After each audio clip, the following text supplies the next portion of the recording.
Assalamualaikum. Thanks for joining me this Saturday. I'm Ras Adi Barazi and these are tonight's top stories. An argument between neighbours ends with murder. Sarawak to have its own airline company.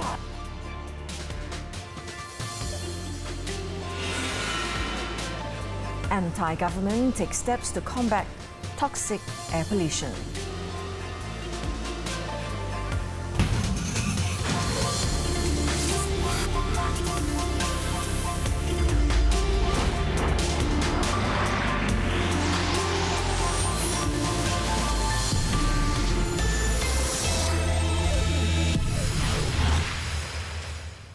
Hello, it's good to see you again. We begin the bulletin with this story. About 200 stalls at the uptown Puchong Night Bazaar in Puchong, Selangor were gutted in a fire this morning, with total losses estimated at around 1 million ringgit. According to the Fire and Rescue Department, the blaze began from the middle of the bazaar when about 80 stalls were opened. A total of 40 firefighters from Puchong, Serdang, Kota Anggere and Petaling Jaya stations, together with 6 fire engines, were deployed to the scene after a distress call was received at 7:58 a.m. The fire was brought under control about an hour later. Fortunately, no casualties were reported, but the cause of the fire and total losses are still under investigation.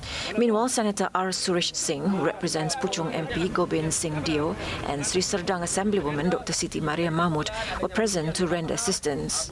Maka kita perlu mengadakan perbincangan dengan MPSJ seperti yang diharapkan oleh peniaga supaya mereka dapat bermula berniaga secepat mungkin. Jadi saya kena berbincang dengan MPSJ tapak mana yang paling baik untuk mereka buat sementara ini. The uptown Puchong Night Bazaar was opened in 2011 and most stall owners started their businesses there since then. An argument between two neighbours led to the death of an elderly man just days before the Chinese New Year. 83-year-old Chai Akin, who was renting a room at a 3-storey shop house in Ipoh, Perak, was allegedly stabbed to death by his neighbour with a spoon. The suspect, in his 30s, was also critically injured after being attacked by a third person and was admitted to the Raja Permaisuri Bainon Hospital. In the 12 p.m. incident, the octogenarian was killed after being stabbed on his chest with a blunt object following an argument. According to Perak CID Deputy Chief ACP Anwar Othman, a woman who was also renting a room there tried to stop the fight but ended up being strangled by the suspect. Seeing this, the woman's son, who was home for the holidays, became enraged and attacked the suspect with a cleaver. As a result, the suspect was badly injured from being slashed on the head. Setakat ni pisau ada. Pisau kita jumpa. Ada sebelah sudu kan? Sudu tu adalah, tapi kita tak tahu sama ada sudu tu digunakan untuk menikam mangsa tu. Kita sedang siasat. Sama ada kesan sudu tu ada di boleh menyebabkan kematian. Kita sedang siasat tu. Police are still investigating the motive behind the murder but believe it could be due to a misunderstanding. Anwar said the elderly victim had been renting the room for the past 20 years, while the suspect became a tenant about 6 months ago.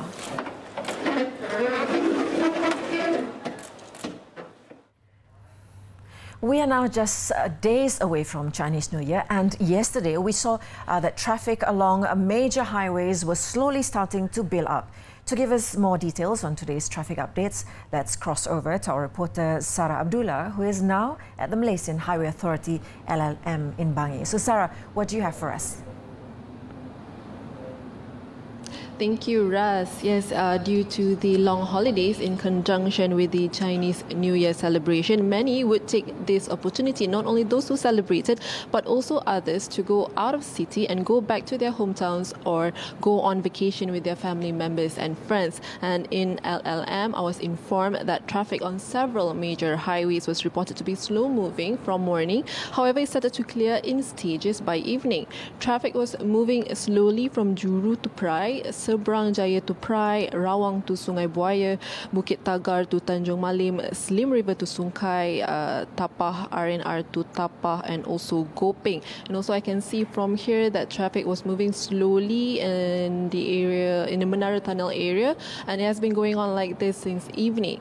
And heavy traffic is also slow moving from Nilai to Seremban RNR, Port Dickson to Senawang Lebai, and from Skudai to Sedena and Simpang Renggam. Heavy traffic is also reported from Singapore to Malaysia at Bangunan Sultan Iskandar, and also at the second link in Tanjung Kupang. Since evening, slow-moving traffic was also seen from the Gombak Toll Plaza to Genting Sempah and from Lentang to Bentong, while traffic at other locations is under control and moving smoothly, including in LPT 1 and 2. There is not much of an update that I can give right now because, as you can see from behind me, all the traffic in all areas heading to north, south and also east coast are moving smoothly right about now. But in the evening there was a bit build up here and there, especially in Tapah area. But now it's all very clear. So road users who want to hit the road to go out of the city are advised to plan your journey in order to avoid being trapped in traffic, and also don't forget to ensure that you have sufficient touch and go balance before hitting the road. Members of the public can obtain the latest traffic information via Plusline and the Malaysian Highway Authority, or check their Twitter sites. And I think that's all the updates that I can provide right about now. From LLM Bangi, I'm Sarah Abdullah. Back to you, Ras, at the studio. Thank you, Sarah. Now, moving on, Malaysia Airports holding berhad. MAHB is expecting an increase of nearly 16% in passenger traffic at KLIA and KLIA2 terminals between yesterday and February 13th. Its Group Chief Executive Officer Raja Nazuddin said this would translate to a combined 196,000 passengers daily at both airports during the festive peak period. In light of this, MAHB has teamed up with the police, customs and also immigration departments to ensure a safe and seamless commute for passengers and guests within the airports. Among the measures taken include deploying more security personnel to manage the surge in traffic flow at the drop-off and pick-up areas, as well as enforcing maximum pick-up time of 2 minutes to avoid congestion. Raja Azmi also advised passengers to opt for the self-check-in and baggage drop services at both terminals. 10 new autogates incorporated with the latest biometrics technology were also installed to replace the previous 6 units at the International Departure Hall, promising passengers efficient clearance flow.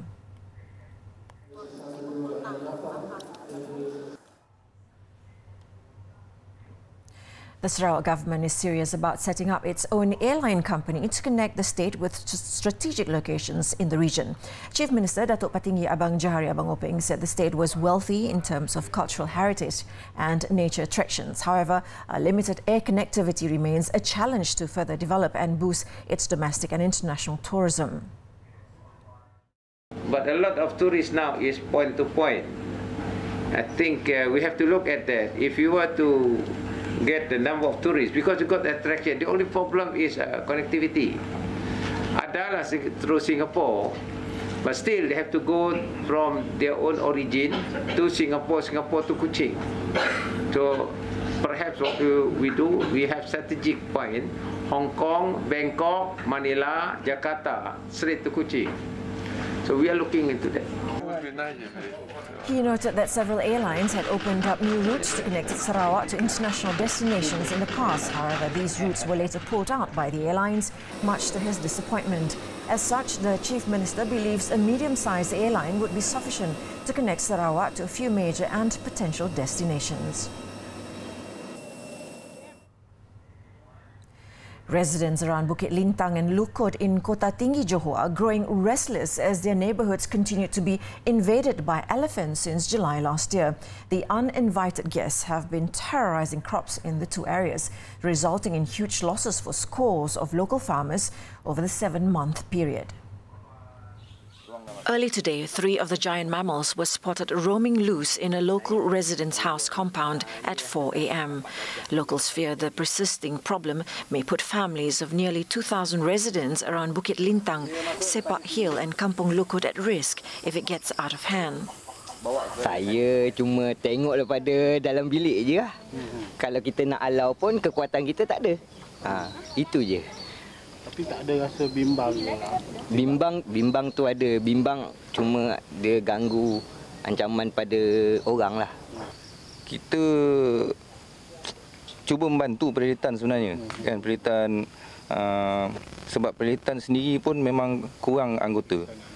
Sebab dulunya mungkin seekor 2 ekor. Sekarang kehadirannya tu melibatkan dalam berkumpulan sehingga 33 ekor. Itu kita tak mampu nak mengalau. More than 30 elephants have invaded local neighborhoods in the district, destroying crops of various fruits. Local residents have teamed up to carry out night patrols to monitor the movements of the elephants around their neighborhoods. They said the giant herbivores no longer respond to scare tactics employed by the patrol team to chase the animals away. Meanwhile, the Wildlife and National Parks Department Perhilitan has advised the residents to refrain from provoking the elephants to avoid any untoward incidents. Residents are also urged to contact the department should they see any elephants roaming loose in their neighborhood. After the break, Singaporean Gojek Ryder makes serious accusation and netizens are not having it. The details next. Hello again. Now let's hop on to our daily segment Clickbait, where we take a look at what's trending and making rounds in the cyber world today. Well, remember the incident when a Chinese woman who stood in front of a bus to stop it from moving after she had missed her stop? Well, a similar overacting incident was caught on camera. This time involving a Gojek driver from Singapore who shared on Facebook about his encounter with a hysterical passenger. The video has since garnered nearly 50,000 shares. Here's what happened. The nearest police station. The 7-minute video showed footage from inside the driver's car in the midst of an argument. The female passenger argued that the driver was out to cheat her money because the route he was taking has tolls, while insisting that the usual road she takes every morning does not incur any toll charges. But when the driver asked her for directions for that route, she could not provide it. The driver then affirmed that he would not be taking a single cent from the passenger and asked her to make a refund claim with Gojek, which she refused to. Realizing that the situation may escalate, the driver decided to drive to a nearby police station so that their arguments can be resolved diplomatically. But then this happened. He locked the door! He locked the door! Unlock the door now! No. He's taking hostage on me! Unlock the door now! No, let's get hostage. Oh, wait. Are you crazy? I can see what? The policeman here, I never touch you at all. But you locked the door! You locked the car door! It's what auto lock. It's auto lock. The woman went hysterical and started accusing the man of trying to kidnap her to the police. In the end, the driver suggested to the woman to report the whole ordeal to the Land Transport Authority, as he would be doing the same. The viral video has also sparked dissatisfaction among netizens, mostly criticizing the woman for being so dramatic. Oh well, now updated as of 7 p.m, here are the top trending topics and searches on the internet today.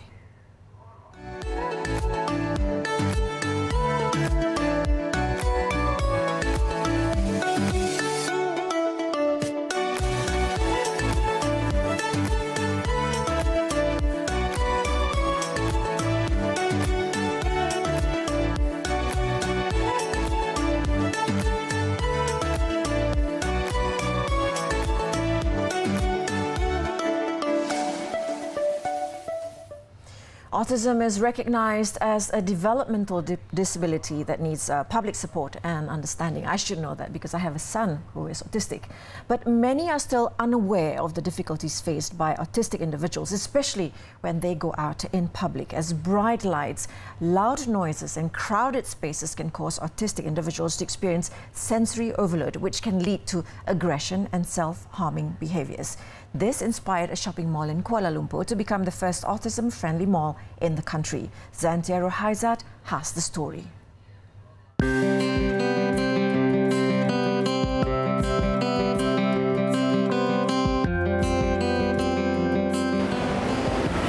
Malaysia, there are over 300,000 people on the autism spectrum, and educating the public has been the focus of large-scale initiatives over the past few years.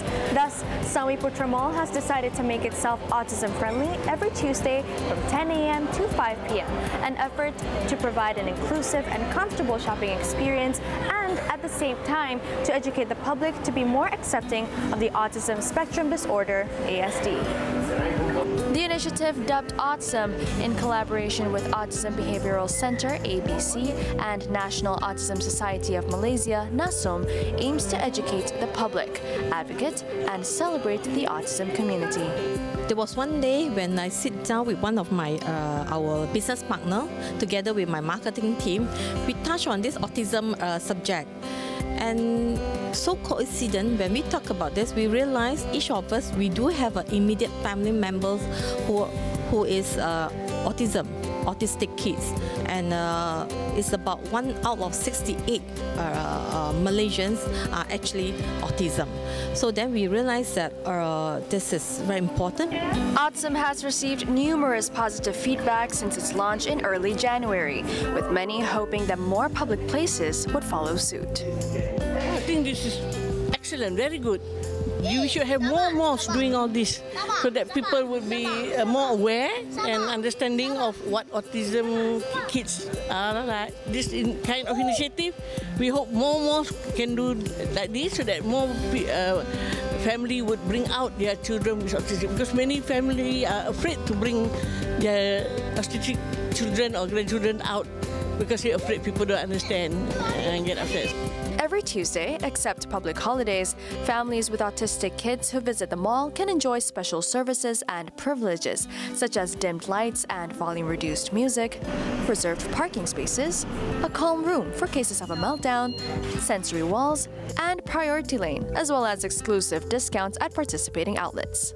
Autism kids can also enjoy free entry to the Parenthood Playland, as well as the Cat Playground, the first cat-assisted therapy playground in Malaysia. But first, you'd have to sign up as an Autism member via their website or register in person at the concierge to receive the Autism kit, which consists of a parking sticker and a wristband for ease of identification. Now let's hope that this is a start for other public centers to be more tolerant to people who have autism. Zansha Rahaizad for 7Edition. That's really brilliant. Chinese New Year is one of the most significant festivities in Malaysia, bringing families together through reunion gatherings. In conjunction with Chinese New Year, the Sunway Lost World of Tambun in Ipoh held a media preview of the theme park's CNY celebration that will start from February 5th to the 19th. With its crazy rich theme this festive season, the integrated eco-adventure resort will be transformed into a land of fortune to bring prosperity to visitors. A profusion of activities and performances have been lined up, such as the art of divination, crazy fortune teller, golden dragon and LED dragon dance, which will keep visitors entertained throughout their stay. Tahun Baru Cina ini kita akan menggunakan konsep family di mana seperti biasa, seperti selalunya kita nak merayakan Tahun Baru Cina bersama keluarga, dan semua aktiviti sepanjang Tahun Baru Cina, sama ada kita ada tarian naga, kita ada tarian singa, kita ada lain-lain aktiviti, dan kesemuanya adalah untuk keluarga. During the promotion period, visitors who spend 30 ringgit and above will have the opportunity to take part in a lucky draw. The theme park is currently the only one in Southeast Asia with a natural hot spring, coupled with exciting attractions and fun rides.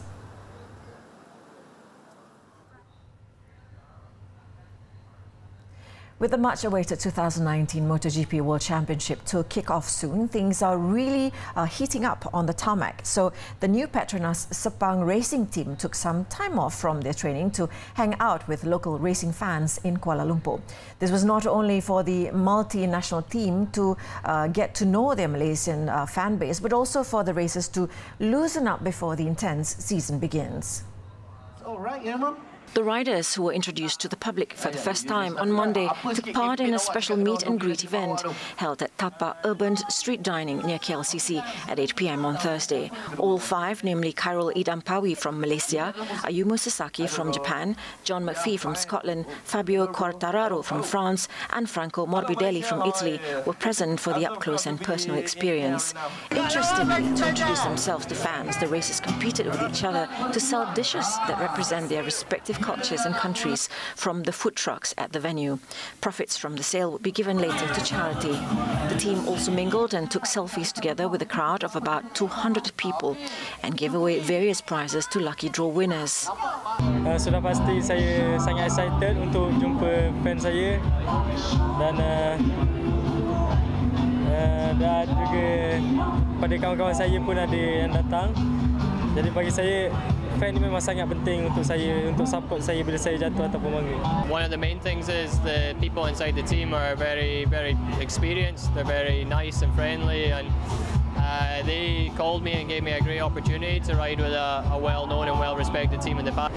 It was a good opportunity, so I decided to come to this team. Well, it's a good experience for sure. We will try to make our best to make Malaysian people proud. But yes, to feel to be in MotoGP is unbelievable. So we will try to make a good season. The races were also joined by Hot FM DJs Fizi, Shuk, Zeti and Ajak Shiro, who co-hosted the event and entertained the audience. The pre-season testing begins at the Sepang International Circuit from February 6th until 8th before the 2019 season starts in Qatar on March 10th.